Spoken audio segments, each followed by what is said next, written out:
Geras, kažko neįsijungia. Kojelę. You stupid mother.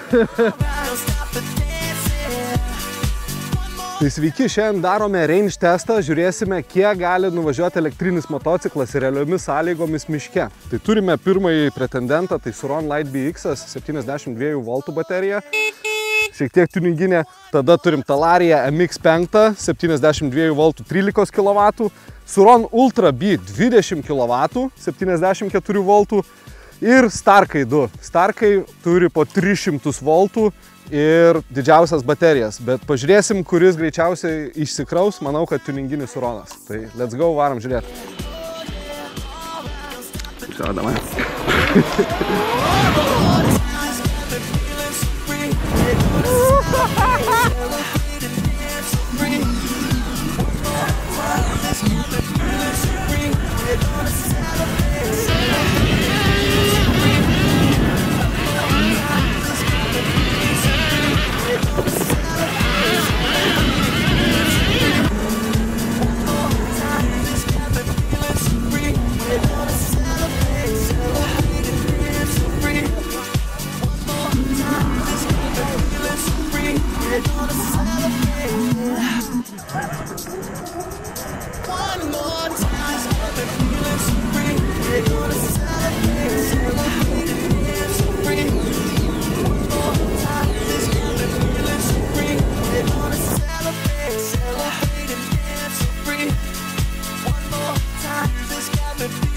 Nu tai ką, po 2 valandų ir 35 km pirmasis paleido, kaip ir spėjau, Suron Light B su 72 V ir Cam 5 Ah baterija.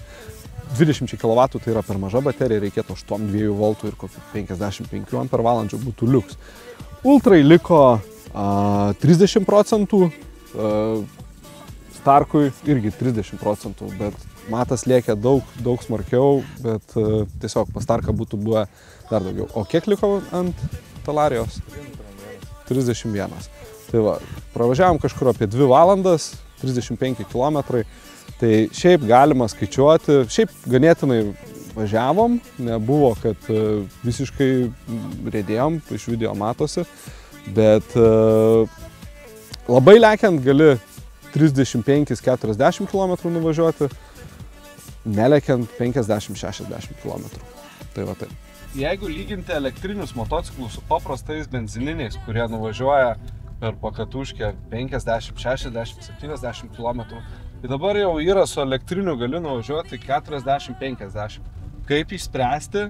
Arba 2 baterijos, tai vieną išvažiuoja, kitą dediesi, arba tada dedi tuninginę bateriją. Kaip ir seniau su elektriniais dviračiais būdavo 500 Wh baterijos ant MTB dviračio neužtenka, pirma jį pasibaigė, negu tu 650 jau pradėdavo darytis, kad jau optimalu, o kai 700-750 Wh baterija, tai pirma tu išsikrauni negu baterija.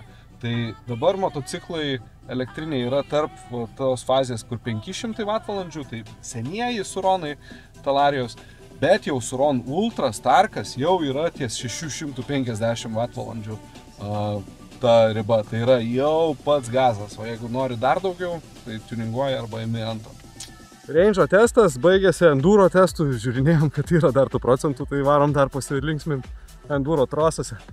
Krosinio moco čia neužkurtum, gautų per daug garsų, greitai, nelegalu, tai čia tokia ekologiška versija.